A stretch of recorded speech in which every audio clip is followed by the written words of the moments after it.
Welcome back to Beena's learning class. 8ാം ക്ലാസ്സിലെ ഫിസിക്സിൻ്റെ രണ്ടാമത്തെ ചാപ്റ്ററാണ് ഞങ്ങളെ ചലനവും ബലവും കേട്ടോ, മോഷൻ ആൻഡ് ഫോഴ്സ്.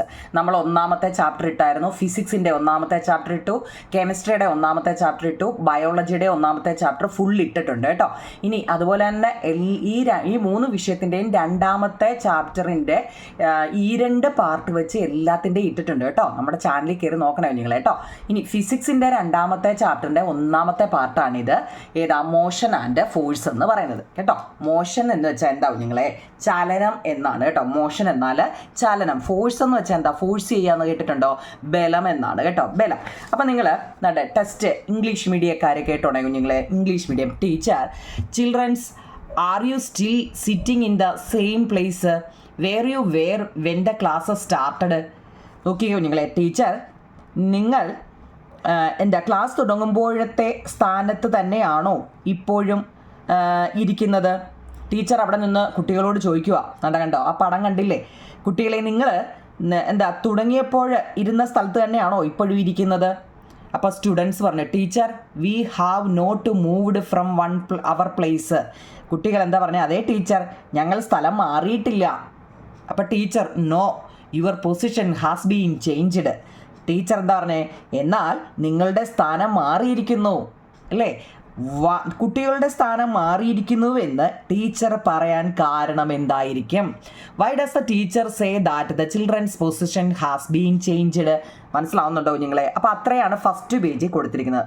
നമ്മൾ ഈ പറഞ്ഞത് എന്താണെന്ന് അറിയണമെന്നുണ്ടെങ്കിൽ നമുക്ക് അതിന് മുമ്പേ കുറച്ച് കാര്യം ഒന്ന് അറിഞ്ഞിരിക്കണം കുഞ്ഞുങ്ങളെ. ഒന്ന് കേട്ടോണേ, ഇതൊക്കെ എന്താണെന്ന് നോക്കണേ കുഞ്ഞുങ്ങളെ. ആദ്യം ഇത് നിങ്ങളുടെ ബുക്കിൽ അങ്ങ് ഒന്നാമത്തെ നമ്പർ ഇട്ടിട്ട് എഴുതിയേക്കണം. പാഠത്തിൻ്റെ പേര് മോഷൻ ആൻഡ് ഫോഴ്സ് എന്നാണ് അല്ലേ?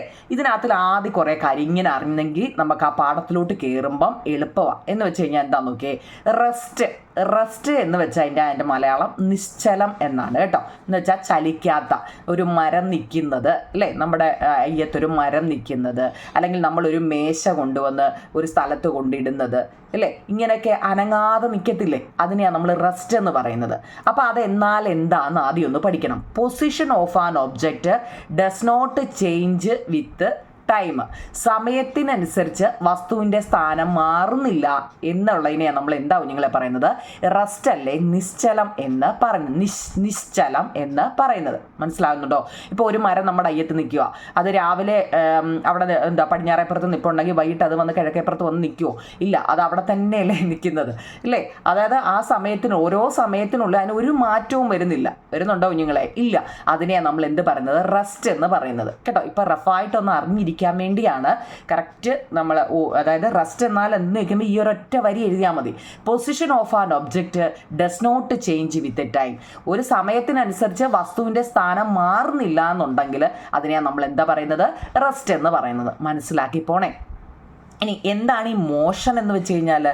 Position of an object change with respect to കേട്ടോ, റെസ്പെക്റ്റ് ടു ടൈം. സമയത്തിനനുസരിച്ച് വസ്തുവിൻ്റെ സ്ഥാനം മാറുന്നു എങ്കിൽ എന്താ നിങ്ങളെ? സമയത്തിനനുസരിച്ച് റെസ്പെക്റ്റ് ടു ടൈം, സമയത്തിനനുസരിച്ച് ചേഞ്ച് ദ ഒബ്ജക്റ്റ്, വസ്തുവിൻ്റെ സ്ഥാനം മാറുന്നു എങ്കിൽ അതിനെ എന്താ പറയുന്നത്? ചലനം അല്ലെങ്കിൽ മോഷൻ എന്ന് പറയുന്നത്. അപ്പോൾ ആ രണ്ടെണ്ണം നോക്കണേ നിങ്ങളെ. എന്താ റെസ്റ്റ്, എന്താണ് മോഷൻ എന്നാൽ എന്ത് കേട്ടോ. ഇനി അതുപോലെ ഒരെണ്ണമാണ് റഫറൻസ് ബോഡി, അവലംബക വസ്തു എന്നാൽ എന്ത്? കാരണം നമ്മൾ ടെസ്റ്റിനകത്ത് ഇനി അങ്ങോട്ട് ഇതിനെക്കുറിച്ചാണ് പറയുന്നത്.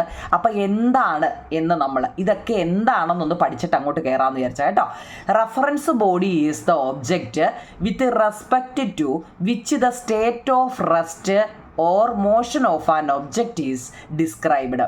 ഒരു വസ്തുവിൻ്റെ ചലനാവസ്ഥയോ നിശ്ചലാവസ്ഥയോ പ്രതിപാദിക്കാൻ നാം ഏതൊരു വസ്തുവിനെയാണോ അടിസ്ഥാനമാക്കി എടുക്കുന്നത് ആ വസ്തുവാണ് അവലംബക വസ്തു എന്ന് പറയുന്നത്. ഇതിപ്പോൾ പറഞ്ഞാൽ നിങ്ങൾക്ക് എന്തൊക്കെയോ ആണെന്ന് തോന്നും. നമ്മുടെ ഇപ്പം നമ്മൾ എടുക്കാൻ പോകുന്നതിനകത്തിൽ ഇങ്ങനെയുള്ള കാര്യങ്ങളാണ് പഠിക്കാൻ പോകുന്നത്. അതായത് ഉദാഹരണ സഹിതം നമുക്കിപ്പോൾ പറയാം കുഞ്ഞുങ്ങളെ. അതായത് ഇപ്പം നമ്മളൊരു ഉദാഹരണം പറയാം. ഞാൻ മേശയുടെ മണ്ടയ്ക്ക് ഒരു ബുക്ക് എടുത്ത് വെക്കുക. ജസ്റ്റ് ഒരു ഉദാഹരണം പറഞ്ഞു തുടങ്ങാം. മേശയുടെ മണ്ടയ്ക്ക് ഞാനൊരു ബുക്ക് എടുത്ത് വെക്കുക. എന്നിട്ട് ഞാൻ ആ മേശ എടുത്ത് മാറ്റുക. മേശയുടെ മണ്ട, ഇപ്പം ഞാനാണ്ട് ഈ ഒരു പേപ്പർ ഞാൻ ഈ മേശയുടെ മണ്ടയ്ക്കാണ് വെച്ചിരിക്കുന്നത്, മനസ്സിലായോ? ഞാൻ ഈ മേശയോടെടുത്ത് അങ്ങ് മാറ്റി അങ്ങോട്ട് നീക്കി വെക്കുക. അപ്പോൾ ഇവിടുത്തെ എന്താണ് ഈ ബുക്ക് അനങ്ങുന്നുണ്ടോ നിങ്ങൾ? ഇപ്പോൾ കാറ്റടിച്ച് അനങ്ങിയതാ, ഈ ബുക്ക് അനങ്ങുന്നുണ്ടോ?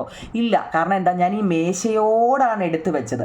അപ്പോൾ ഞാൻ എന്തുമായിട്ടാണോ ബന്ധം ഇവിടെ പറയുന്നത്, ഏതൊരു വസ്തുവിനെ അടിസ്ഥാനമാക്കിയാണോ ഞാൻ പറയുന്നത്, ആ വസ്തുവിനെയാവും ഞങ്ങളെ റെഫറൻസ് ബോഡി അല്ലെങ്കിൽ അവലംബക വസ്തു എന്ന് പറയുന്നത്. അല്ലെങ്കിൽ നമ്മുടെ അയ്യത്ത് പറയുന്നുണ്ട്, ഒരു പശു നിൽക്കുക, ആ പശുവിൻ്റെ മണ്ടയ്ക്ക് ഒരു കാക്ക കയറിയിരിക്കുക. മനസ്സിലാവുന്നുണ്ടോ? അതാകുമ്പോൾ നിങ്ങൾക്ക് കുറച്ചുകൂടി എളുപ്പമാവും. ഒരു പശു നിൽക്കുമ്പോൾ അതിൻ്റെ മണ്ടയ്ക്ക് ഒരു കാക്ക കയറി നിൽക്കാവും നിങ്ങളെ. ആ പശു നടന്ന് പോച്ച തിന്നുകൊണ്ട് പോവുക അല്ലേ? പശു പോച്ച ഇങ്ങനെ നടന്ന് തിന്നുകൊണ്ടിരിക്കുക. പക്ഷേ എന്താ, അതിൻ്റെ മണ്ടയ്ക്ക് ഇരുന്ന കാക്ക അത് അവിടെ തന്നെ ഇരിക്കുക, ഇല്ലയോ? അതാകുമ്പോൾ നിങ്ങൾക്ക് എളുപ്പം മനസ്സിലാവും. ആ കാക്ക അവിടെ തന്നെ ഇരിപ്പുണ്ട്, പശു നടന്ന് അവിടെ എല്ലാം നടന്ന് കഴിച്ചുകൊണ്ടിരിക്കുക. അപ്പോൾ അവിടുത്തെ അവലംബക വസ്തു എന്ന് വെച്ചാൽ ആരാ? അവിടുത്തെ പശു ഇല്ലയോ? കാരണം കാക്ക അവിടെ അതുപോലെ തന്നെ ഇരിപ്പുണ്ട്, പശു നടന്ന് എന്തുവാ കഴിച്ചുകൊണ്ടിരിക്കുക അല്ലേ? അപ്പം മനസ്സിലായോ അവലംബക വസ്തു എന്തുവാന്ന്? ഇപ്പം നമ്മൾ പറഞ്ഞു ബുക്ക്. ഞാൻ ഈ മേശയുടെ മണ്ടയ്ക്ക് ഈ ബുക്ക് വെച്ചിട്ടുണ്ട്, അല്ലെങ്കിൽ ഈ പേപ്പർ വെച്ചിട്ടുണ്ട്. ഞാൻ ഈ മേശയോടെ പൊക്കി അങ്ങോട്ട് നീക്കിയാൽ, മനസ്സിലായോ? ബുക്കല്ല അല്ലെങ്കിൽ ഈ പേപ്പർ അല്ല കുഞ്ഞുങ്ങളെ മാറ്റുന്നത്, മേശയോടെ ഞാൻ മാറ്റിയാൽ അവിടുത്തെ അവലംബക വസ്തു എന്ന് പറയുന്നത്, അല്ലെ റഫറൻസ് ബോഡി എന്ന് പറയുന്നത് എന്താണ്? മേശയാണ്. മനസ്സിലായോ? ഒരു വസ്തുവിൻ്റെ ചലനാവസ്ഥയോ നിശ്ചലാവസ്ഥയോ പ്രതിപാദിക്കാൻ നാം ഏതൊരു വസ്തുവിനെയാണോ അടിസ്ഥാനമാക്കുന്നത്, ആ വസ്തുവാകും കുഞ്ഞുങ്ങളെ അവലംബക വസ്തു അല്ലെങ്കിൽ റഫറൻസ് ബോഡി എന്ന് പറയുന്നത്. മനസ്സിലായോ? ആ 3 നല്ലതുപോലെ മനസ്സിലാവുന്നുണ്ടോ നിങ്ങളെ? അത് വൃത്തിയായിട്ട് എഴുതിയെടുക്കണേ. നമ്മുടെ ചാപ്റ്ററിൽ റെസ്റ്റ് തുടക്കം ഇങ്ങനെ തന്നെ പഠിക്കുന്ന, റെസ്റ്റ് എന്ന് വെച്ചാൽ നിശ്ചലാവസ്ഥയിലിരിക്കുന്ന ഒന്നും അനങ്ങാത്ത, ഇപ്പോൾ ഒരു മരം നിൽക്കുക അല്ലേ, നമ്മുടെ വീട് നിൽക്കുന്നത്, ഇതൊക്കെ എന്താ റെസ്റ്റിലാണ് അല്ലേ? പിന്നെന്താ മോഷൻ എന്ന് വെച്ചാൽ ചലനം. ഇപ്പം നമ്മൾ ചലനം എന്ന് കേൾക്കുമ്പോഴേ നമുക്കറിയാം ഒരു സ്ഥലത്ത് നിന്ന് മറ്റൊരു സ്ഥലത്തേക്ക് മാറുന്നത് അല്ലേ? റഫറൻസ് ബോഡി എന്ന് വെച്ചാൽ ഏതിനെയാണോ നമ്മൾ കമ്പയർ ചെയ്ത് അല്ലേ, ഏതിനെയാണോ നമ്മൾ ഒരു വസ്തുവിനെ താരതമ്യം ചെയ്ത് പറയുന്നത്. ഇപ്പം പശുവിൻ്റെ കാര്യവും ബുക്ക് നീക്കുന്നതിൻ്റെയൊക്കെ പറയും. ഇനി അതുപോലെ ഒരുപാട് എക്സാമ്പിൾ നമുക്ക് ഈ ചാപ്റ്ററിൽ പഠിക്കാനുണ്ട്. നമുക്ക് തുടങ്ങാൻ നോക്കൂ നിങ്ങളെ. ഇവിടെ ഇത്രയും നമ്മൾ പറഞ്ഞത് കേട്ടല്ലോ. അതുകൊണ്ട് അതിൻ്റെ തൊട്ടിപ്പുറത്ത് നാം നിത്യജീവിതത്തിൽ നാം എപ്പോഴും എന്തെങ്കിലുമൊക്കെ പ്രവർത്തനങ്ങൾ ഏർപ്പെട്ടിരിക്കുമല്ലോ എന്ന് പറയുന്നുണ്ട് അല്ലേ? നാം നിത്യജീവിതത്തിൽ എപ്പോഴും എന്തെങ്കിലുമൊക്കെ പ്രവർത്തനങ്ങൾ ചെയ്തിരിക്കുമല്ലോ. നോക്കണേ കുഞ്ഞുങ്ങളെ, ഓടുക, കളിക്കുക, നടക്കുക തുടങ്ങിയ സന്ദർഭങ്ങളെല്ലാം നാം ചലിക്കുകയാണ്.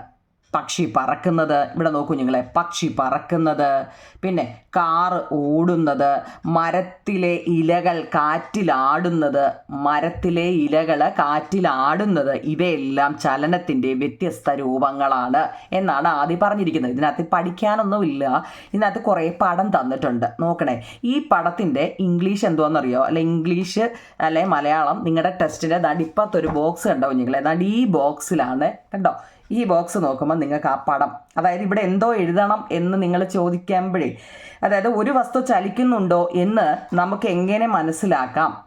ഒരു വസ്തു ചലിക്കുന്നുണ്ടോ എന്ന് നമുക്ക് എങ്ങനെ മനസ്സിലാക്കാം? മുകളിൽ കൊടുത്തിരിക്കുന്ന ചിത്രങ്ങൾ വിശകലനം ചെയ്തു നോക്കിയാലോ ചിത്രത്തിൽ കാണിച്ചിരിക്കുന്ന സന്ദർഭങ്ങൾ ഏതെല്ലാമാണ്? ഇംഗ്ലീഷ് മീഡിയക്കാർക്ക് വായിക്കാൻ അറിയാമല്ലോ, നിങ്ങളെ വായിച്ചു തരണോ? അതായത് ഒരു വസ്തു ചലിക്കുന്നുണ്ടോ എന്ന് നമുക്ക് എങ്ങനെ മനസ്സിലാക്കാൻ പറ്റും? ചോദ്യം കേട്ടോണേ.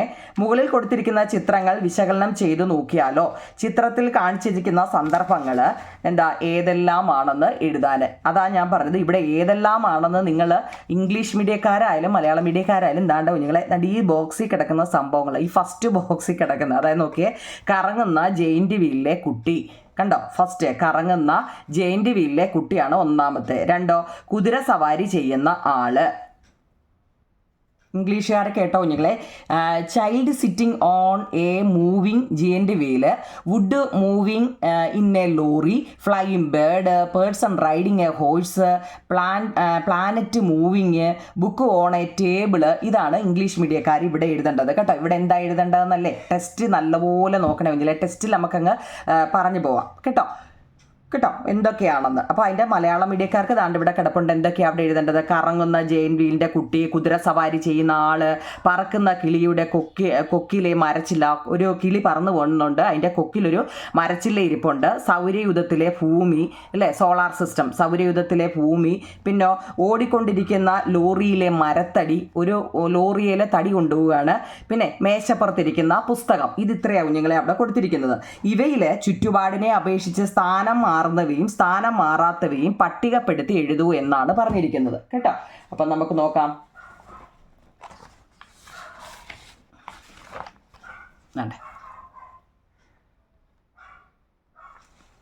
കാണാൻ പറ്റുന്നുണ്ടോ? നമ്മൾ നോട്ട് ഉൾപ്പെടെ അങ്ങ് പറഞ്ഞു പോകാം, അല്ലെങ്കിൽ നിങ്ങൾക്ക് പിന്നെയും സമയം പോകും അല്ലേ. ഒരു വസ്തു ചലിക്കുന്നുണ്ടോ എന്ന് നമുക്ക് എങ്ങനെ മനസ്സിലാക്കാം? മുകളിൽ കാണിച്ചിരിക്കുന്ന സന്ദർഭങ്ങൾ ഏതെല്ലാമാണ്? നോക്കൂ കുഞ്ഞുങ്ങളെ. How can we understand whether an object is moving? Analyse the picture given above. What are the situation? നമ്മുടെ ഫസ്റ്റ് പേജിൽ കിടക്കുന്ന നിങ്ങൾ നോക്കണേ. നോക്കിയേ, child sitting on a moving giant wheel, കറങ്ങുന്ന ജെയിൻ്റ് വീലിലിരിക്കുന്ന കുട്ടി. ഫ്ലൈയിങ് ബേഡ്, പറക്കുന്ന പക്ഷി. പ്ലാനറ്റ് മൂവിങ്, ഗ്രഹങ്ങൾ നീങ്ങുന്നു. ബുക്ക് ഓൺ എ ടേബിൾ, മേശപ്പുറത്ത് ബുക്ക് ഇരിക്കുന്നു. അതായത് അവിടെ ഇരിക്കുന്ന കുഞ്ഞുങ്ങളെ, സൂര്യനെ അപേക്ഷിച്ച് പിന്നെ മേശപ്പുറത്തിരിക്കുന്ന പുസ്തകം. പിന്നെ wood moving in a lorry, ഒരു ലോറിയിൽ എന്ത് ചെയ്യുന്നു, ഓടിക്കൊണ്ടിരിക്കുന്ന ലോറിയിലെ മരത്തടി. ഇതൊക്കെയാണ് കേട്ടോ ഫസ്റ്റ് നമ്മൾ ഈ ബോക്സിൽ എഴുതാനുള്ളത് കേട്ടോ. ഓരോന്നും കറക്റ്റായിട്ട് എഴുതിയെടുക്കണേ. ഇനി അവർ ചോദിച്ച അടുത്ത തൊട്ട് താഴെ നോക്കൂ കുഞ്ഞുങ്ങളെ. Object changing positions relative to surrounding. ചുറ്റുപാടിനെ അപേക്ഷിച്ച് സ്ഥാനം മാറുന്നവ ഇതിനകത്തിൽ ഏതൊക്കെയാണ്? ചുറ്റുപാടിനെ അപേക്ഷിച്ച് സ്ഥാനം മാറുന്നത് ഇതിനകത്തിൽ ഏതൊക്കെയാണ്? Object not changing positions relative to surrounding. ചുറ്റുപാടിനെ അപേക്ഷിച്ച് സ്ഥാനം മാറാത്തവ ഏതൊക്കെയാണെന്നാണ് ചോദിച്ചിരിക്കുന്നത്. നമ്മൾ ആ പടം കണ്ടെഴുതണം. നോക്കിയേ, റണ്ണിങ് ഹോഴ്സ്. അവിടെ കുതിരപ്പുറത്ത് പോകുന്നത് എന്താ കുഞ്ഞുങ്ങളെ? അവിടുന്ന് സ്ഥാനം മാറുന്നില്ലേ? അത് അവിടുന്ന് മൂവ് ചെയ്തുകൊണ്ടിരിക്കുക അല്ലേ. അപ്പം എന്താ ഒന്നാമത്തെ അത് റണ്ണിങ് ഹോഴ്സ്. പിന്നെ റണ്ണിങ് ലോറി. ലോറി അവിടെ ഓടിക്കൊണ്ടിരിക്കുകയാണ്. ഓടിക്കൊണ്ടിരിക്കുന്ന ലോറി. കുതിരസവാരി ചെയ്യുന്ന ആള് കേട്ടോ, മലയാളം മീഡിയക്കാർ ഇംഗ്ലീഷ്. പിന്നെ ഫ്ലൈയിങ് ബേഡ്, പക്ഷി അവിടെ പറക്കുകയാണ്. ഇതെല്ലാം എന്താണ്? ചുറ്റുപാടിനെ അപേക്ഷിച്ച് സ്ഥാനം മാറിക്കൊണ്ടിരിക്കുകയല്ലേ കുഞ്ഞുങ്ങളെ ഈ മൂന്നെണ്ണവും? നമുക്ക് കാണുമ്പോഴേ അറിയത്തില്ലേ? ഓടിക്കൊണ്ടിരിക്കുന്ന കുതിര ഓടിക്കൊണ്ടിരിക്കുകയാണ്, ലോറി ഓടിക്കൊണ്ടിരിക്കുകയാണ്, ബേഡ്സ് അവിടെ പറന്നുകൊണ്ടിരിക്കുകയാണ്. ഇത് മൂന്നെണ്ണം അവിടെ നടക്കുന്നതാണല്ലേ. അതുപോലെ തന്നെ സോളാർ സിസ്റ്റവും പറയുന്നുണ്ടല്ലേ. പിന്നെ അവിടെ സോളാർ സിസ്റ്റം ഉണ്ട് കേട്ടോ കുഞ്ഞുങ്ങളെ. പിന്നെ നോക്കിക്കേ, ഒബ്ജക്റ്റ് നോട്ട് ചേഞ്ച്. ഇനി ചലിക്കാത്തവ നോക്കിക്കേ. ടേബിൾ നോക്കിയേ, ഈ ടേബിൾ അവിടെ തന്നെ ഇരിക്കുകയാണ് അല്ലേ, അതിനൊരു മാറ്റവും ഇല്ല. നോക്കിയേ, ഈ വണ്ടിയിൽ ഈ തടി വണ്ടിയല്ലേ പോകുന്നുള്ളൂ, തടി അവിടെ തന്നെ ഇരിക്കുകയല്ലേ കുഞ്ഞുങ്ങളെ. അപ്പോൾ അതെന്താ, അത് മൂവ് ചെയ്യുന്നില്ല. പിന്നെ ടേബിളിൻ്റെ മണ്ടക്കലത്തെ ബുക്ക് അല്ലേ, ബുക്ക് അവിടുന്ന് അനങ്ങുന്നില്ല. മനസ്സിലാവുന്നുണ്ടോ? അനങ്ങാത്ത, മൂവ് ചെയ്യാത്തത്. ഇതെല്ലാം നമ്മളിപ്പോൾ മേശ എടുത്ത് മാറ്റിയാലും ബുക്ക് അവിടെ തന്നെ ഇരിക്കുക. തടി നോക്കിയേ, വണ്ടിയാണ് ഓടിക്കൊണ്ടിരിക്കുന്നത്, തടി അതിൽ തന്നെ ഇരിക്കുകയാണ് അല്ലേ. ഇവിടെ കുതിരസവാരി എന്തെങ്കിലും കുതിരയാണ് ഓടുന്നത്, അയാൾ അതിൻ്റെ മണ്ടയിൽ തന്നെ അനങ്ങാതിരിക്കുകയാണ്. പിന്നെ ഇവിടെ ജെയിൻ്റ് വീലിൻ്റെ കാണിച്ചുകൊണ്ട് ആ വീലാണ് കറങ്ങുന്നത്, നമ്മൾ അതിൽ തന്നെ അനങ്ങാതെ ഇരിക്കുകയാണ്. ആ പക്ഷി എന്താണ്, ഇത് കമ്പ് അല്ലേ, എന്തായിരുന്നു നിങ്ങളെ, പറക്കുന്ന കിളിയുടെ കൊക്കിലെ മരച്ചില്ല പറഞ്ഞു. ആ പക്ഷിയാണ് പറക്കുന്നത്, ആ മരച്ചില്ല എന്താണ്, അതിൻ്റെ കൊക്കിൽ തന്നെ ഇരിക്കുകയാണ് ഇല്ലേ. ഇതൊക്കെ നിങ്ങൾ കേട്ടിട്ട് നിങ്ങൾക്ക് എന്തോ തോന്നുന്നു? എല്ലാം എന്തൊക്കെയോ ഇവിടെ നടക്കുന്നുണ്ടല്ലേ. ചുറ്റുപാടിനെ അപേക്ഷിച്ച് ഇപ്പം നമ്മൾ പറഞ്ഞില്ലേ കുഞ്ഞുങ്ങളെ, മോഷൻ എന്താണ്? Object that can change the position with respect to their surrounding are considered to the motion. മുമ്പ് നമ്മൾ പഠിച്ചതാ എന്താണ് ചേഞ്ച്, എന്താ മോഷൻ എന്നല്ല. ചുറ്റുപാടിനെ അപേക്ഷിച്ച് സ്ഥാനം മാറുന്നവയെ നമ്മൾ എന്ത് പറയുന്നു? ചലനം എന്നാ അല്ലെ മോഷൻ എന്നാ പറയുന്നത് അല്ലേ. While those that do not change positions are considered to be stationary. സ്റ്റേഷനറിയുടെ മലയാളം നിശ്ചലാവസ്ഥ എന്നാ കേട്ടോ കുഞ്ഞുങ്ങളെ. നിശ്ചലാവസ്ഥ അതായത് റെസ്റ്റ് അല്ലേ, അനങ്ങാതിരിക്കുന്ന നിശ്ചലാവസ്ഥ അല്ലേ. അതിനെന്താ പറയുന്നത്? സ്റ്റേഷനറി എന്നും അർത്ഥമുണ്ട് കേട്ടോ.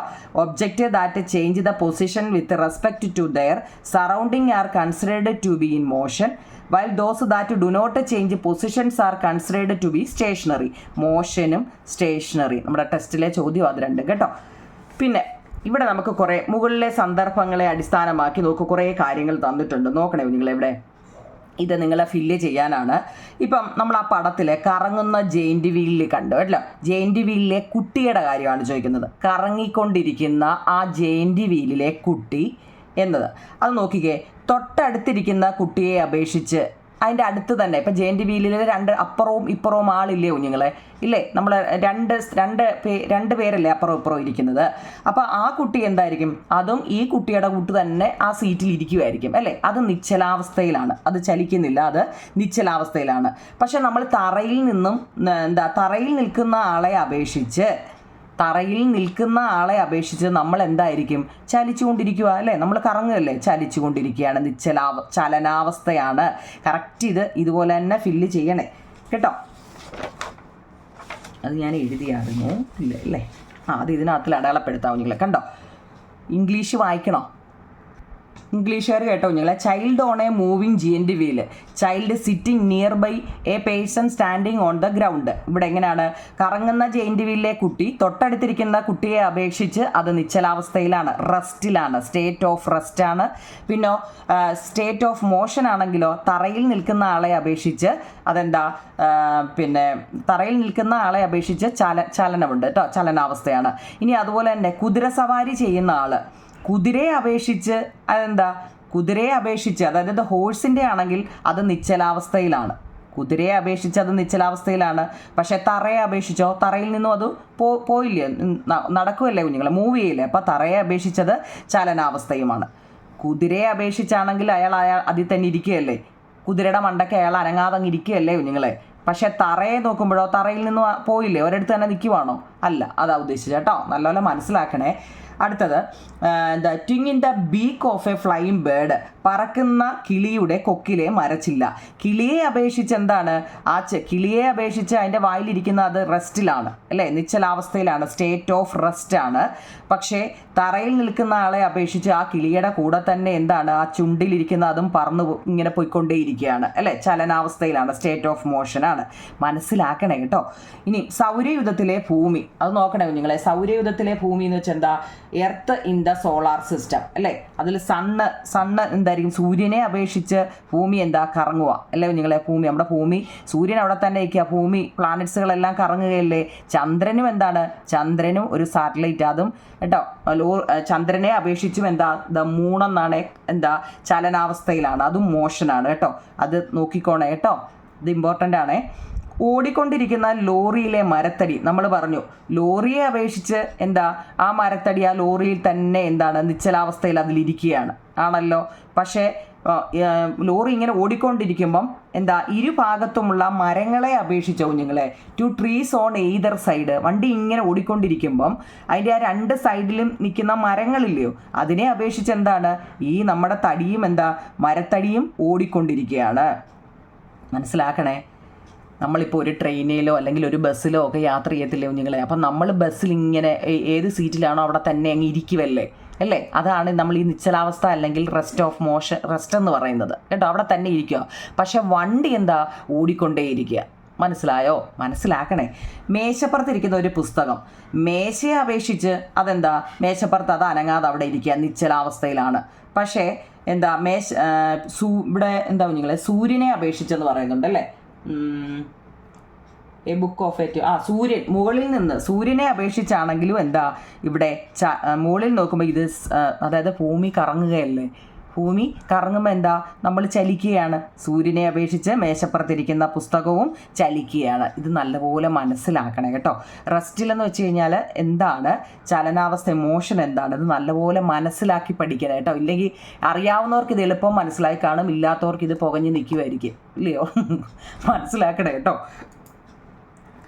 അടുത്ത കുഞ്ഞുങ്ങളെ, പട്ടികയിൽ നിന്ന് നിങ്ങൾക്ക് എന്ത് മനസ്സിലാകാം? ഒരു വസ്തു ചലിക്കുന്നുണ്ടോ എന്ന് നിർണ്ണയിക്കാൻ മറ്റെന്തെങ്കിലും വസ്തുവിനെ നമ്മൾ അടിസ്ഥാനമാക്കണമല്ലോ.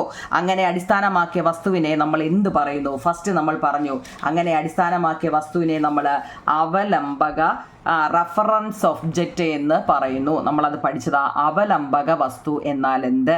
The object taken to determine the state of motion or the state of rest of a body is called reference object. ഒരു വസ്തുവിൻ്റെ ചലനാവസ്ഥയ്ക്കോ നിശ്ചലാവസ്ഥയ്ക്കോ നിർണ്ണയിക്കുന്നതിന് അടിസ്ഥാനമാക്കുന്ന വസ്തു കുഞ്ഞുങ്ങളെ അവലംബക വസ്തു എന്ന് ഞാൻ ഫസ്റ്റിൽ തുടങ്ങിയപ്പോൾ തന്നെ പറഞ്ഞതാണ് അല്ലേ. അത് കുറച്ചുകൂടെ എനിക്കൊന്ന് എങ്ങനെ ഏതായാലും മതി. ഒരു വസ്തുവിൻ്റെ ചലനാവസ്ഥയ്ക്കോ നിശ്ചലാവസ്ഥയ്ക്കോ പ്രതിപാദിക്കാൻ നാം ഏതൊരു വസ്തുവിനെയാണോ ഇപ്പം നമ്മൾ ലോറിയിൽ തടി കൊണ്ടുപോയി, തടി എന്താ കുഞ്ഞുങ്ങളെ, ആ ലോറിയിൽ എന്താ കെട്ടി അനക്കാതെ വെച്ചിരിക്കുക, പക്ഷെ ലോറി ഓടിക്കൊണ്ടിരിക്കുക. മനസ്സിലാവുന്നുണ്ടോ? ആ കിളിയുടെ ചുണ്ടിൽ എന്തോ ഒരു കതിര് കൊത്തിക്കൊണ്ട് അത് പോവുക. അപ്പോൾ കിളി അതിനെ റെസ്റ്റ് ഇങ്ങനെ പിടിച്ച് മുറുക്കി വെച്ചിരിക്കുകയാണ്. പക്ഷേ കിളി പറന്നു പോവുകയാണ്. നിങ്ങൾ ഓരോന്നും മനസ്സിലാക്കി വേണം പഠിക്കാൻ. ഒരു വസ്തുവിൻ്റെ ചലനാവസ്ഥയോ നിശ്ചലാവസ്ഥയ്ക്കോ പ്രതിപാദിക്കാൻ നാം ഏതൊരു വസ്തുവിനെയാണോ അടിസ്ഥാനമാക്കി എടുക്കുന്നത് ആ വസ്തുവിനെയാണ് നമ്മൾ എന്ത് പറയുന്നത്? അവലംബക വസ്തു. നിങ്ങൾ ഈ പാഠത്തിൽ റെസ്റ്റ് എന്ന് വെച്ചാൽ നിശ്ചലാവസ്ഥയിൽ ഇരിക്കുന്ന അല്ലേ, ഒരു ചലനവും ഇല്ലാത്ത, ഇപ്പം അതാ നമ്മൾ പറഞ്ഞത്. പിന്നെ മോഷൻ മോഷൻ എന്ന് വെച്ചാൽ ചലിക്കുന്നത്, സമയത്തിനനുസരിച്ച് വസ്തുവിൻ്റെ സ്ഥാനം മാറുന്നു. പിന്നെ നമ്മൾ പഠിച്ചത് ഇപ്പോൾ റഫറൻസ് ബോഡിയാണ് അവലംബക വസ്തു.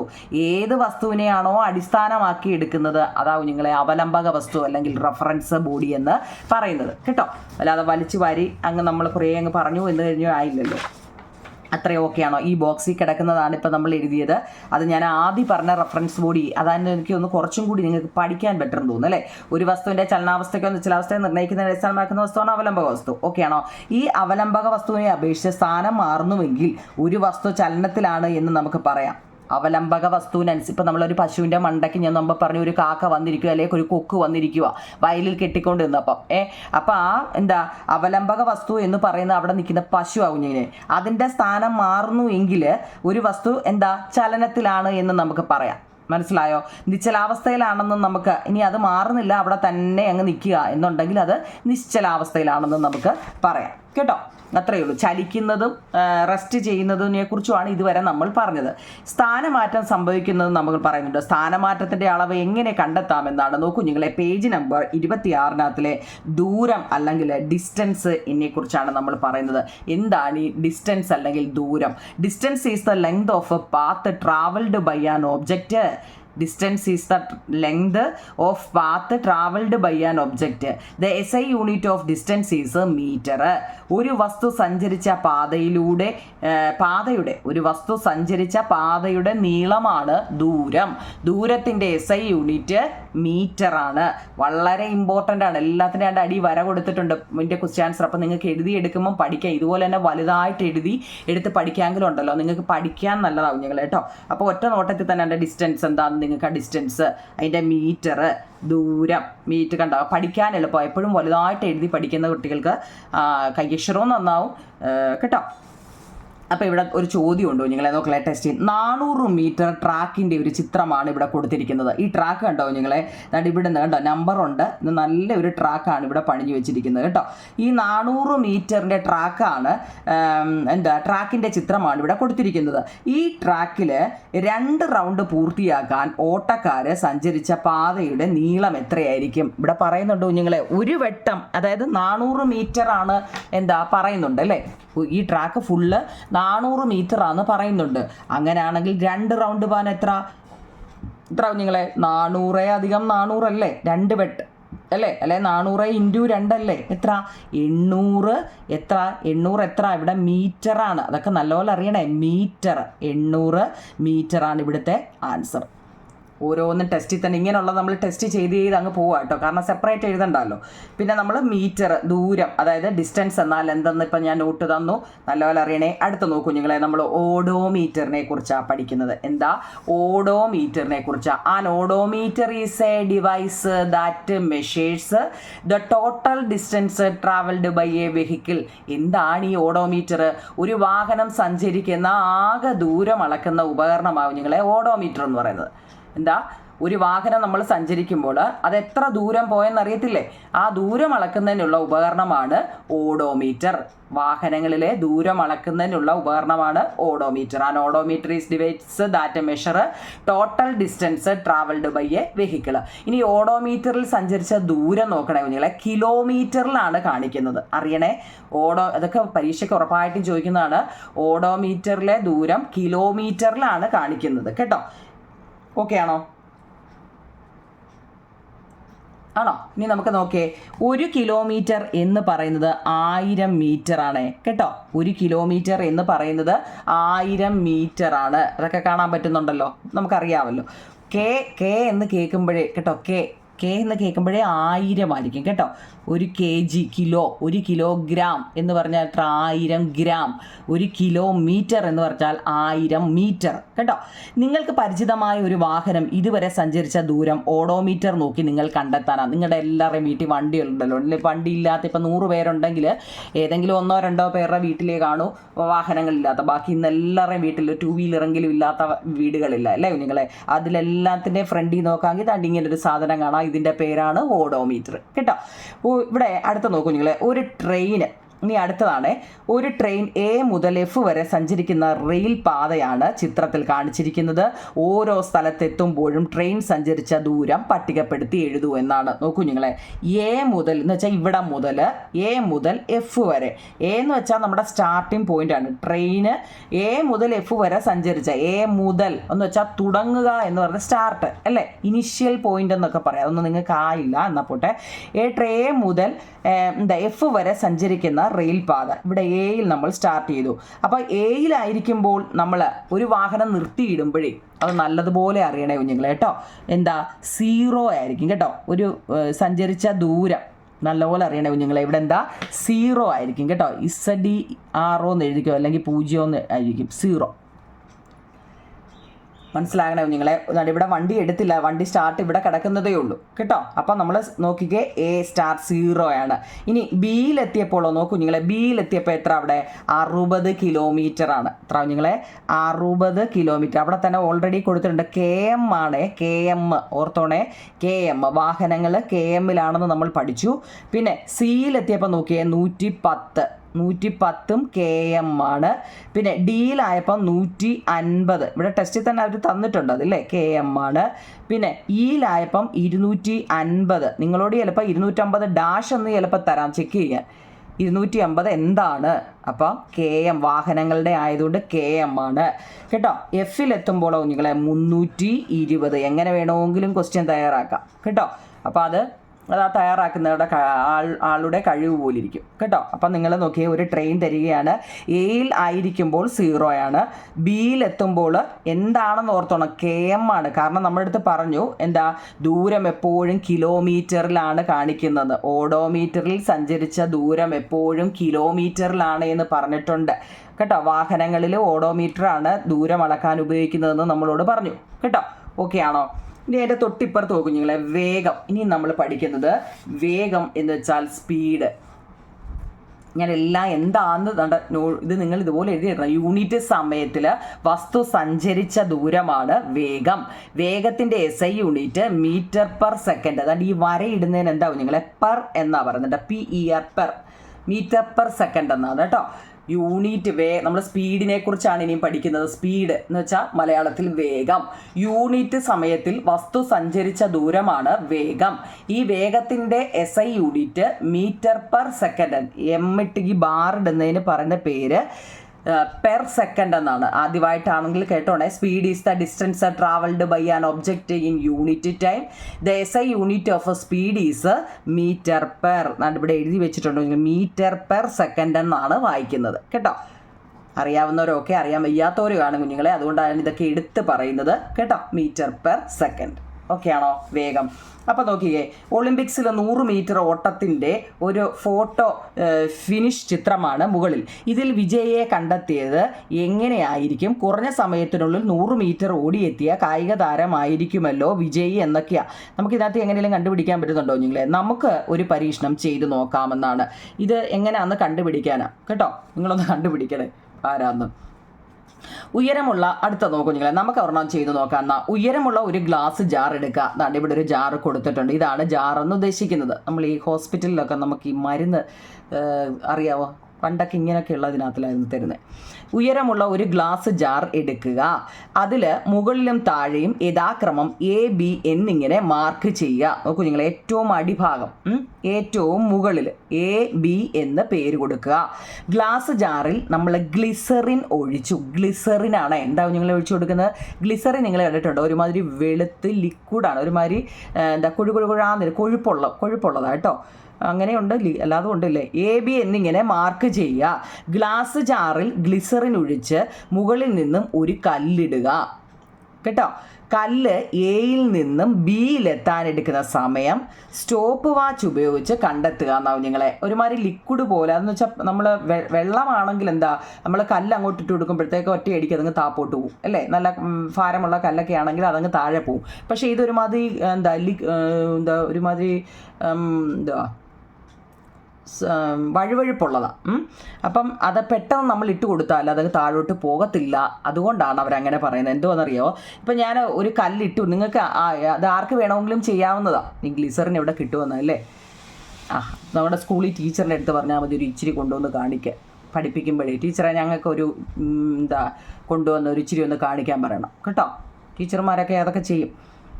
അപ്പോൾ അതൊരു കൊണ്ടുവന്ന് നോക്കൂ നിങ്ങൾ. ഇവിടെ നമ്മൾ ചെയ്തു നോക്കിയപ്പോൾ 5 സെക്കൻഡ് ഞാനിത് ഈ എയിൽ നിന്നും ബിയിലെത്താൻ 5 സെക്കൻഡ് എടുത്ത് ഒരു കല്ലെടുത്ത് ഇവിടെ വരെ ഇടാൻ വെച്ചാൽ എത്ര സമയം?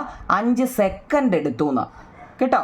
ഇനി അത് സഞ്ചരിച്ച ദൂരം ഇവിടുന്ന് ഇവിടെ വരാൻ ഇതിനകത്തിൽ 20 സെൻറ്റിമീറ്റർ. ഇത് എത്ര നോക്കിയേ? 20 സെൻറ്റിമീറ്ററാണ് അത് സഞ്ചരിച്ച ദൂരം കേട്ടോ. ഇനി 1 സെക്കൻഡ് കൊണ്ട് കല്ല് സഞ്ചരിച്ച ദൂരം എത്രയാണ്? 1 സെക്കൻഡ് കൊണ്ടാണ് കുഞ്ഞുങ്ങളെ. 1 സെക്കൻഡ് കൊണ്ട് 1 സെക്കൻഡ് കേട്ടോ. 1 സെക്കൻഡ് കൊണ്ട് കല്ല് സഞ്ചരിച്ച ദൂരം അറിയണമെങ്കിൽ നമ്മൾ എന്ത് ചെയ്താൽ മതി? ഈ 20നെ 5 കൊണ്ട് ഡിവൈഡ് ചെയ്താൽ മതി കേട്ടോ. ഇതിനൊക്കെ ഇക്വേഷൻ ഉണ്ട്. അത് ഇപ്പം നമ്മൾ ഒറ്റയടിക്ക് ഇങ്ങനെ അങ്ങ് പറയുക. ഇതെല്ലാം കാണുന്നതിന് ഇക്വേഷൻ ഉണ്ട് കേട്ടോ. ഇപ്പം നിങ്ങൾ ഈ ഇതിനെ എത്ര സഞ്ചരിച്ച ദൂരത്തിനെ നമ്മളിവിടെ സമയം കൊണ്ട് ഡിവൈഡ് ചെയ്ത് കാണിച്ചിരിക്കുക. ഇനി ഇത് നമ്മൾ എങ്ങനെയാണെന്ന് ഇനി നോക്കിയാൽ യൂണിറ്റ് സമയത്തിൽ വസ്തു സഞ്ചരിച്ച ദൂരമാവും നിങ്ങളെ വേഗം. ഇപ്പം നമ്മൾ പറഞ്ഞിരുന്നത് സ്പീഡ് എന്നാൽ എന്ത്? ഇതിൻ്റെ യൂണിറ്റ് മീറ്റർ പെർ സെക്കൻഡ്. ഇപ്പം നമ്മൾ പറഞ്ഞതാണ്. ഇനി നോക്കിക്കുക. ഇനി അതിനകത്തിലെ ഒരു പ്രധാനപ്പെട്ട കാര്യമുണ്ട് കുഞ്ഞുങ്ങളെ, നോക്കണേ. അതിൻ്റെ തൊട്ട് താഴത്തെ വേഗത്തിൻ്റെ SI unit metre per second ആണെന്നും നോക്കൂ നിങ്ങൾ. SI unit of speed is metre per second. Speed of vehicle is usually expressed in kilometre per ഹവറുമാണ്.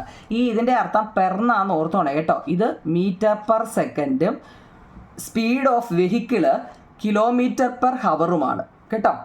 നമ്മൾ സ്പീഡിൻ്റെ യൂണിറ്റ് മീറ്റർ പെർ സെക്കൻഡും SI യൂണിറ്റ് ആണ് മീറ്റർ പെർ സെക്കൻഡും വാഹനങ്ങളുടെ സ്പീഡ് കിലോമീറ്റർ പെർ കണ്ടോ മലയാളം എഴുതി വെച്ചിട്ടുണ്ട് കിലോമീറ്റർ പെർ ഹവറുമാണ്. അങ്ങനെയാണെങ്കിൽ നമ്മൾ എവിടെ ഒരു ചോദ്യം ചോദിച്ചു നോക്കൂ കുഞ്ഞുങ്ങളെ. 1 കിലോമീറ്റർ പെർ ഹവർ എന്ന് വെച്ചാൽ 5/18 മീറ്റർ പെർ സെക്കൻഡ് എന്ന് ആണെന്നാണ് പറയുന്നത്.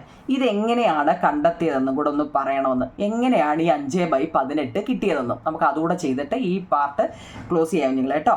എന്തുവാന്ന് എവിടെ എഴുതി വെച്ചിട്ടുണ്ട്, അതെങ്ങനെയാണ് കിട്ടിയെന്ന്. നമുക്ക് 5/18 നമുക്കിവിടെ പറഞ്ഞിരിക്കുന്നത്.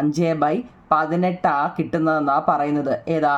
1 കിലോമീറ്റർ പെർ അവർ എന്ന് വെച്ച് കഴിഞ്ഞാൽ കേട്ടോ. ഇങ്ങനെ നമ്മുടെ ക്വസ്റ്റ്യനിൽ പറഞ്ഞിരിക്കുന്നത് 1 km per hour equal to 5/18 metre per second ആണെന്നാവും നിങ്ങളെ ടെസ്റ്റിൽ പറഞ്ഞിരിക്കുന്നത്. ഇതിനി എങ്ങനെ കിട്ടുന്നതെന്ന് നോക്കൂ നിങ്ങളെ. ഈ km 1 കിലോമീറ്റർ എന്ന് വെച്ചാൽ നല്ലപോലെ അറിയണേ. 1 കിലോമീറ്റർ എന്ന് വെച്ചാൽ 1000 മീറ്ററാണ്. 1 കിലോമീറ്റർ എന്ന് വെച്ചാൽ 1000 മീറ്ററാണ്. ഇനി 1 അവർ എന്ന് വെച്ച് കഴിഞ്ഞാലോ, 1 അവർ 1 മണിക്കൂർ എന്ന് പറഞ്ഞു കഴിഞ്ഞാൽ 60 മിനിറ്റാണ്. നമ്മൾ ഒരിക്കലും മിനിറ്റിൽ ഫിസിക്സിൽ കണക്ക് ചെയ്യില്ല നിങ്ങൾ എവിടെ ഫിസിക്സിനകത്തിൽ ഏത് കണക്ക് നോക്കിയാലും സെക്കൻഡിലോട്ട് മാറ്റിയിട്ടാണ് ചെയ്തേക്കുന്നത് കേട്ടോ. അത് ഓർത്തോണം. ഇനി നമ്മൾ പുതിയ ഇതുവരെ അറിയത്തില്ലെങ്കിൽ പോട്ടോ നിങ്ങളെ. ഒരിക്കലും മണിക്കൂറിലിട്ട് ഒരു കണക്കും ചെയ്തിട്ടില്ല. ഇനി നമ്മൾ ചെയ്യത്തുമില്ല. അതിനെ നമ്മളങ്ങ് സെക്കൻഡിലോട്ടിട്ട് വേണം ചെയ്യാൻ കേട്ടോ. അപ്പോൾ ഇവിടെ നമുക്ക് 1 മണിക്കൂർ എന്ന് പറയുന്നത് 60 മിനിറ്റാണ്. അപ്പം നമ്മൾ അതിനെ എന്താക്കണം? സെക്കൻഡിലോട്ട് മാറ്റണം. 1 മിനിറ്റ് അപ്പം എന്ന് പറയുന്നത് എത്ര കുഞ്ഞുങ്ങളെ? 60 സെക്കൻഡാണ്. അപ്പോൾ 60 മിനിറ്റ് എന്ന് പറയുമ്പോൾ എത്ര? 60 × 60 3600 സെക്കൻഡിലോട്ട് നമ്മൾ അതിനെ അങ്ങ് മാറ്റി. അപ്പോൾ എന്താ? 1 മണിക്കൂർ എന്ന് പറയുന്നത് എന്താ നിങ്ങളെ? 3600 സെക്കൻഡാണ്. 1 അവർ എന്ന് പറയുന്നത് 3600 സെക്കൻഡാണ്. ഇത് കാണാൻ വേണ്ടിയാണ് നമ്മൾ ഇത്രയും ചെയ്തത്. കാരണം നിങ്ങൾക്ക് മനസ്സിലാവാൻ വേണ്ടി എഴുതിയിട്ട് കേട്ടോ. 1 കിലോമീറ്റർ എന്ന് വെച്ചാൽ 1000 മീറ്ററാണ്. പക്ഷെ 1 അവർ എന്ന് വെച്ചാൽ 60 മിനിറ്റ് ആവും നിങ്ങളെ. മിനിറ്റിൽ നമ്മൾ കണക്ക് ചെയ്യത്തില്ല. നമ്മൾ അതിനെ സെക്കൻഡിലോട്ട് മാറ്റിയത് കൊണ്ടാണ് അവിടെ 3600 സെക്കൻഡ് വന്നത്. ഇതുവരെ അറിയത്തില്ലെങ്കിൽ ഇനിയും പഠിച്ചോണേ. അപ്പം നമ്മൾ കിലോമീറ്റർ എന്ന് വെച്ചാൽ എത്ര ആയിരുന്നു? 1000 ആണ് അല്ലേ. നമ്മൾ ഹവറിലോട്ട് മാറ്റി 3600. അതായത് നമ്മുടെ ചോദ്യം എന്താണെന്നുണ്ട്? 1 കിലോമീറ്റർ നല്ലപോലെ അറിയണേ. 1 കിലോമീറ്റർ പെർ അവർ എന്ന് വെച്ച് കഴിഞ്ഞാൽ നമുക്ക് അതിനെ എങ്ങനെ എഴുതാം? 1 കിലോമീറ്റർ ബൈ അവർ എന്ന് എഴുതാവുന്നത്. മനസ്സിലായോ? അപ്പോൾ 1 കിലോമീറ്റർ എന്ന് വെച്ചാൽ ഇപ്പം നമ്മൾ ചെയ്തു. എത്ര? നമുക്കറിയാം 1000 മീറ്റർ ആണെന്ന് നമുക്കറിയാം. ഹവറിനെ നമ്മൾ സെക്കൻഡിലോട്ട് മാറ്റി. ഹവറിലിട്ട് ഒരിക്കലും ചെയ്യരുത്, സെക്കൻഡിലിട്ട് ചെയ്യണം. അപ്പം നമുക്ക് 3600 സെക്കൻഡ് കിട്ടി. മനസ്സിലായോ നിങ്ങളെ? ഇനി ഇതിനെ നമുക്ക് എന്താ 0 മേലിലും താഴെയും വന്നാൽ നമുക്ക് വെട്ടി ചെയ്യാമെന്നാണ് പറയുന്നത് അല്ലേ? ചെയ്യാവുന്നതല്ല, ചെയ്യാം. അപ്പോൾ നമ്മൾ ഈ 0 പോയി, ഈ 0 പോയി. ബാക്കി എന്താ വന്ന്? 10/36. 10/36 ഏതിൻ്റെ ടേബിളിൽ വരും കുഞ്ഞുങ്ങളെ? 2ൻ്റെ വരത്തില്ലേ? എത്ര? 5 2 10 18 2 36 കേട്ടോ. എന്താ നമ്മൾ പഠിച്ചതാണ്? ഇതെന്തോ മീറ്റർ പെർ സെക്കൻഡ് അല്ലേ? സ്പീഡിൻ്റെ മീറ്റർ പെർ സെക്കൻഡ്. ഇതാണ് നമുക്ക് 5/18 ടെസ്റ്റിൽ കണ്ട് ഇതെങ്ങനെ വന്നു, ഇതെങ്ങനെ കണ്ടെത്തിയെന്ന് വിശദീകരിക്കാമോ? അല്ലേ? Can you explain how these calculate? മനസ്സിലായല്ലോ. ഇത് ആദ്യമായിട്ടായതുകൊണ്ടാണ് ഇത്രയും വിശദീകരിച്ച് ഞാൻ പറഞ്ഞത്. ഇനി നിങ്ങളുടെ ടെസ്റ്റിൽ ഓൾറെഡി ഇതിങ്ങനെ കിട്ടി, പക്ഷേ എങ്ങനെയാണ് കിട്ടിയെന്ന് കാണിച്ചതുകൊണ്ടാണ് ഈ 3600 വന്നതൊക്കെ ഡൗട്ട് ഉണ്ടായിരുന്ന കുഞ്ഞുങ്ങളെ. അതായത് നമുക്ക് അവറിൽ ഒരിക്കലും തരത്തില്ല, തരുന്നത് അവറിലായിരിക്കും, നമ്മൾ അതിനെ സെക്കൻഡിലോട്ട് മാറ്റണം കേട്ടോ. മാറ്റി ചെയ്ത് വരുമ്പോൾ 5/18 കിട്ടും കേട്ടോ. അപ്പോൾ ഫസ്റ്റ് പാർട്ട് ഇത് മതി കുഞ്ഞുങ്ങളെ. ഇപ്പം തന്നെ ഒരുപാട് ലെങ്തായി. അപ്പം നിങ്ങളിത് കണ്ടിട്ട് കമൻറ്റ് പറയണേ, എന്നിട്ട് ഞാൻ രണ്ടാമത്തെ പാർട്ട് ഇടാം. മനസ്സിലായെങ്കിൽ മനസ്സിലായെന്ന് പറയണേ കുഞ്ഞുങ്ങളെ കേട്ടോ. സബ്സ്ക്രൈബ് ചെയ്തില്ലെങ്കിൽ ഒന്ന് ചെയ്തേക്കണേ, ലൈക്കും ഷെയറും ഒക്കെ ചെയ്യണം കേട്ടോ. ഓക്കെ കുഞ്ഞുങ്ങളെ, താങ്ക് യു.